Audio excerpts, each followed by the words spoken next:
بسم اللہ الرحمن اللهم صل على الرحیم. سيدنا مولانا محمد وعلى آل سيدنا مولانا محمد وبارك وسلم صلی علیہ. حدیث پاک کہ جس کے اندر رسول اللہ صلی اللہ علیہ وآلہ وسلم نے آخرت کے اندر جو سوالات ہونے ہیں ان کا ابھی سوال کی بات ہو رہی تھی، تو جو سوال آخرت میں ہونے ہیں اس کا جو پیپر ہے وہ پہلے سے آپ صلی اللہ علیہ وسلم نے بتا دیا ہے. اب اس کی تیاری ہم نے کیسے کرنی ہے یہ ذرا دیکھ لیں. Preamble of this lecture is previously we know about hadith. In this lecture we will study about questions on the day of judgment. کہ آخرت میں کون سے سوالات کیے جائیں گے. تو at the end of this lecture we will be able to understand translation of the hadith, explanation of the hadith, questions on the day of judgment. کہ وہ کون سے سوالات ہیں. ہم دنیا کے پیپر کے حوالے سے تو بہت زیادہ فکر مند رہتے ہیں، لیکن کیا آخرت میں جو پیپر ہونا ہے، سوالات ہونے ہیں، جو قبر میں سوالات ہونے ہیں، کیا اس کی بھی کبھی تیاری کا فکر کیا ہے یا نہیں کیا؟ تو اس سبق کے جو مقاصد ہیں اس میں آخرت کی تیاری کے لیے آگاہی پیدا کرنا، زندگی کو با مقصد بنانے کی کوشش کرنا، جوانی کو نیک کاموں میں گزارنے کا شعور دینا، اور رزق حلال کی ترغیب دلانا، یہ اس کے مقاصد ہیں. حدیث کے جو الفاظ ہیں وہ ہیں ان ابن مسعود رضی اللہ تعالیٰ عنہ عن النبی صلی اللہ علیہ وسلم، کہ عبداللہ بن مسعود رضی اللہ تعالیٰ عنہ صحابی رسول ہے. وہ فرماتے ہیں کہ اللہ کے نبی صلی اللہ علیہ وسلم نے ارشاد فرمایا، لا تزول قدم ابن آدم یوم القیامہ، کہ آدمی کے، ایک انسان کے قدم آگے نہیں بڑھ سکیں گے جب تک کہ کیا ہو، حتی یسأل عن خمس، جب تک اس سے 5 سوالات نہ پوچھ لیے جائیں. کتنے سوالات؟ 5 سوال. پہلا کیا ہے؟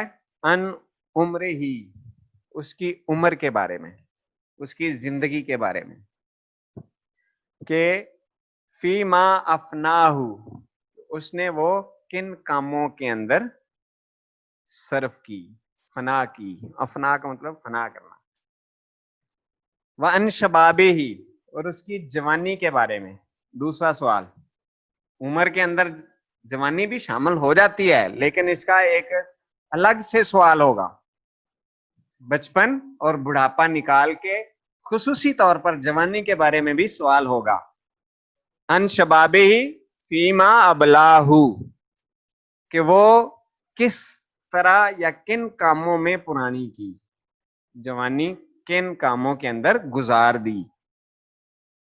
تیسرا سوال ہے وہ مالہ ہی، اور اس کے مال کے بارے میں بھی سوال ہوگا. من اینا اکتسبہ، کہ وہ کہاں سے کمایا، مال کن ذرائع سے کمایا. وفیما انفقہ، اور کن کاموں میں خرچ کیا. 4 ہو گئے. اور آخری ہے 5واں، وماذا عمل فیما علم، جو علم حاصل کیا اس پر کس حد تک عمل کیا. بہت ہی بنیادی قسم کی باتیں ہیں. پہلی تو بات یہ ہے کہ جو عمر ہے، جو زندگی ہے، یہ اللہ تعالیٰ کی ایک بہت بڑی نعمت ہے. اور قرآن کہتا ہے کہ الذی خلق الموت والحیات لیبلوکم ایکم احسن عملا، کہ تمہیں زندگی اور موت جو ہے وہ اس لیے دی گئی ہے کہ وہ آزمائے کہ تم میں سے کون اچھے کام کرتا ہے. اور اللہ تعالیٰ قرآن پاک کے اندر ہی فرماتا ہے کہ وما خلقت الجن والانس الا لیعبدون، کہ میں نے یہ جو جنوں اور انسانوں کو پیدا کیا ہے صرف اور صرف اپنی بندگی کے لیے پیدا کیا ہے. زندگی آمد برائے بندگی، زندگی بے بندگی شرمندگی. تو عمر کے بارے میں سوال ہوگا، یہ زندگی جو ہے اللہ تعالیٰ نے عطا کی ہوئی ہے، یہ کن کاموں میں گزاری. دوسرا سوال، جوانی کن کاموں میں بسر کی، کہ جو جوانی عمر کا وہ حصہ ہوتا ہے کہ جس کے اندر بالعموم آدمی جو ہے وہ گناہوں کی طرف راغب ہو جاتا ہے. اور کہا جاتا ہے در جوانی توبہ کردن شیوائے پیغمبری، در جوانی توبہ کردن شیوائے پیغمبری، کہ جوانی کے اندر گناہوں سے دور رہنا، توبہ کرنا، یہ پیغمبروں کا شیوا ہے، پیغمبروں کا اسوہ ہے، ان کا کام ہے.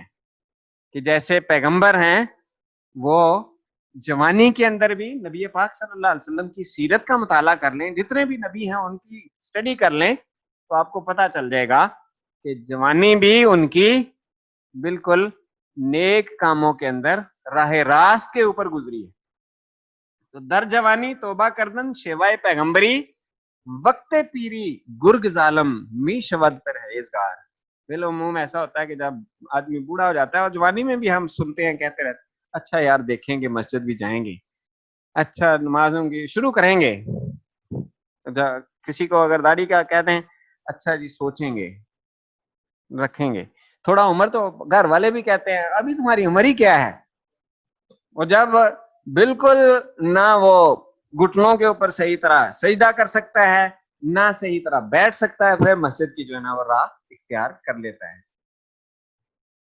تو کہا کہ وقت پیری گرگ ظالم می شود پرہیزگار، بڑھاپے میں تو ظالم بھیڑیا بھی بڑا نیک اور پرہیزگار بن جاتا ہے.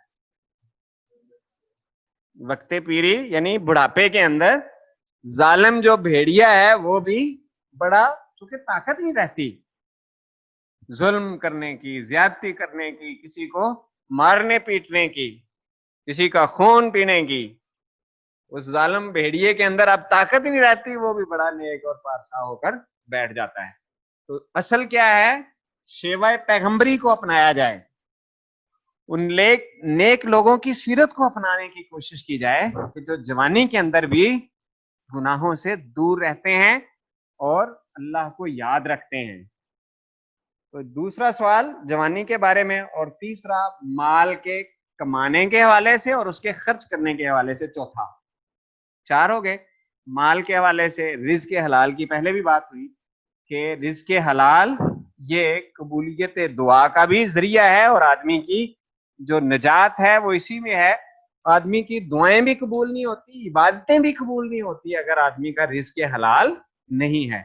کن ذرائع سے اس نے کمایا، یعنی ذریعہ کمائی کا کون سا تھا، رزق حلال تھا یا حرام تھا، یہ پوچھا جائے گا. اور پھر یہی تک نہیں، جو خرچ کیا رزق حلال سے کما تو لیا، لیکن جب خرچ کرنے کی باری آئی تو کیا اللہ کے حکم کے مطابق خرچ کیا، یا عیش و عشرت کے اوپر اڑا دیا، فضول خرچی میں، یا گناہ کے کاموں میں خرچ کر دیا.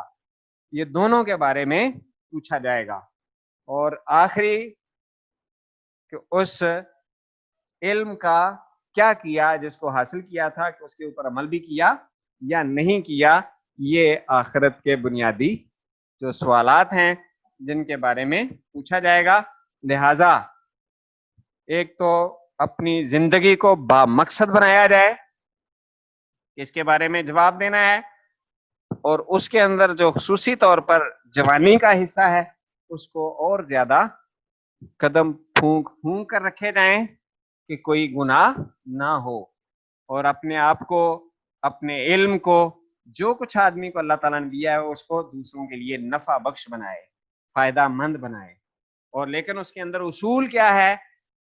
اپنی مرضی کا نہیں، بلکہ اللہ اور اس کے رسول صلی اللہ علیہ وسلم کی مرضی کو شامل حال رکھا جائے. اگر کوئی آپ کے ذہن میں کویشچن ہے، اور جو آن لائن موجود ہیں ان کے ذہنوں کے اندر کوئی کویشچن ہے تو وہ پوچھ سکتے ہیں. آج کا جو ہے وہ لیکچر ختم ہوا.